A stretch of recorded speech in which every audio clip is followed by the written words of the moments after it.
Hello and welcome back to my channel. My name is Dwayne Kimball, United States Army veteran and retired VA rating specialist. In today's video, I'm going to be sharing my top 5 reasons why VA claims wait times are so long from my time as a former VA rater.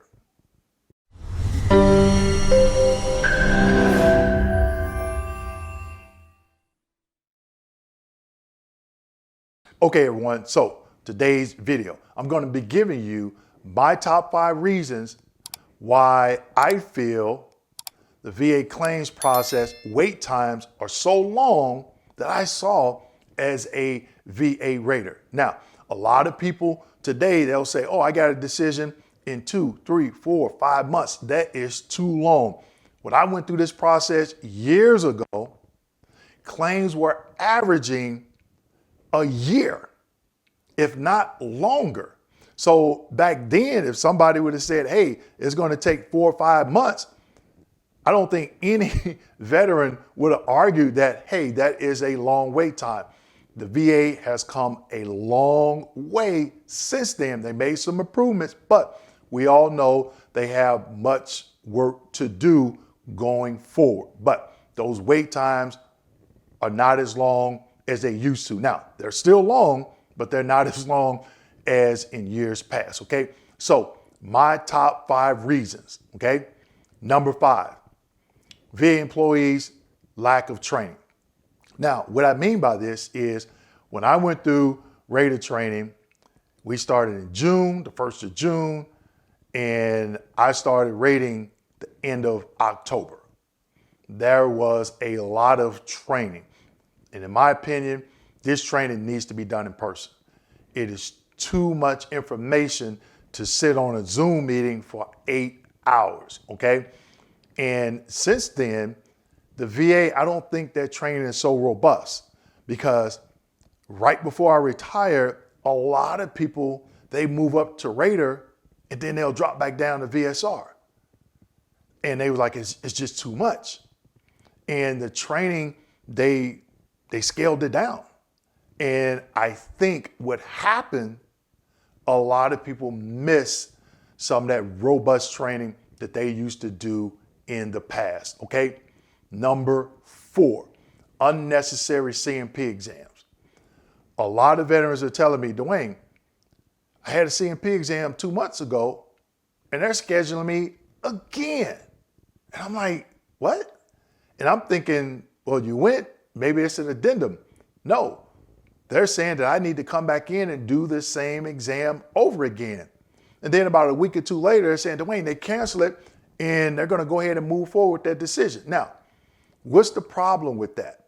When that C&P exam goes back to the regional office, the VSR looks at it and says, yes, all the development is complete. They make it what is called RFD, ready for decision.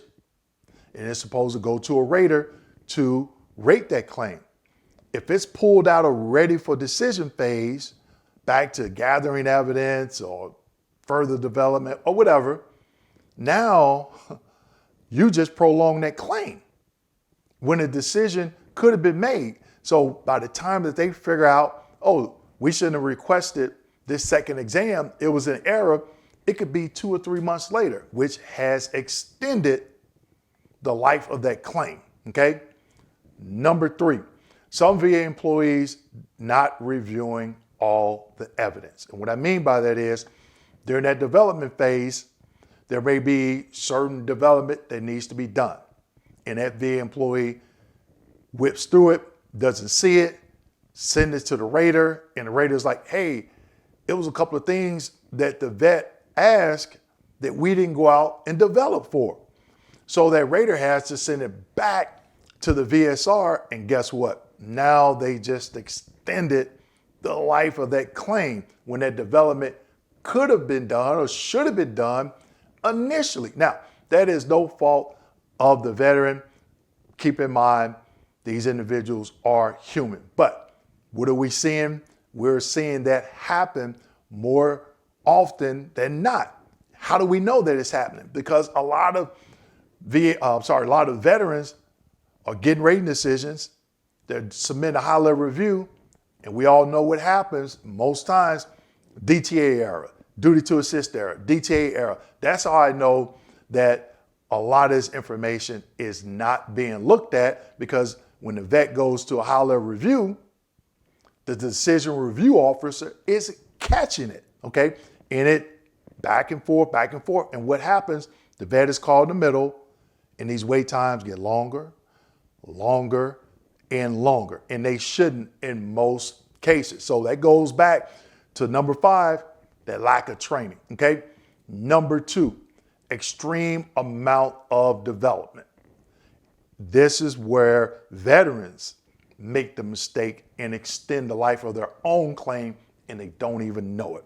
You've heard me talk about in previous videos the VA Form 526, VA Form 21-526CZ, Box 17. Where did you get treatment? Veterans love just, oh, I got treatment here, I got treatment here, I got treatment here, I got treatment here. Guess what happens? They send you a VA Form 21-4142, medical release.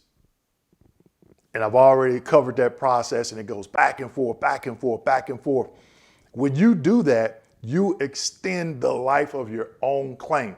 So, as I said in the past, just put NA in that box and go out and get your own medical evidence. That's the reason, one of the reasons for the intent to file. You got 365 days to get it. Don't rely on the VA employee to do it. They are not working at the speed that you would be working at getting your own information, okay? So when you do that, just know you're going to extend the life of your claim, okay? A lot of times veterans don't want to go out there and do the leg work, which is fine. But just realize, don't complain about, oh, the VA took 7-8 months. Let everybody else know, oh yeah, I wanted them to go out and get all this treatment, so there was a lot of back and forth, okay? But if you want the VA to do that, then they saying that's their duty, that they must do it, okay? Number one, long and unclear statements from the veteran. Now, back in, I think it was February or March of 2019, the VA said, okay, if you don't submit your claim on a prescribed claim form, we are not taking issue with it. And I am so glad that they did that. Here's why. Veterans would get 5 or 6 pages of legal pad paper and just start writing. Telling a story.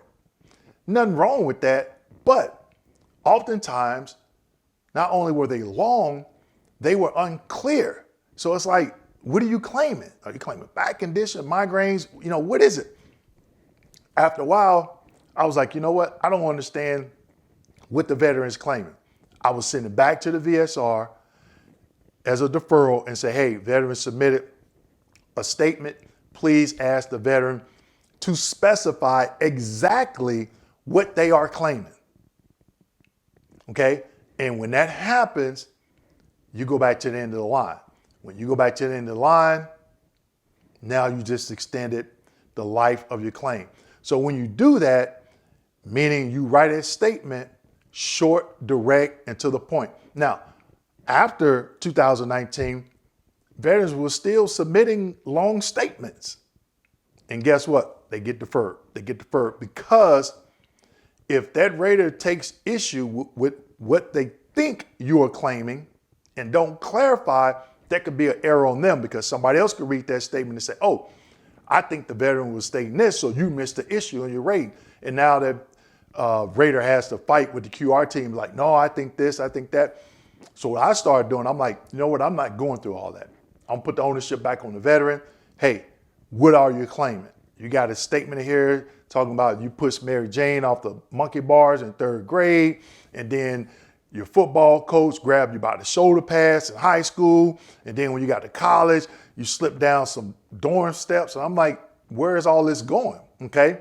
So again, just make sure when you submit that claim, short, direct, and to the point. And that is my 5 reasons as a former VA rater of when I seen VA claims take a long time. So with that being said, make sure you like, subscribe, hit that notification button, and don't forget to share this video with your fellow veterans. Thank you.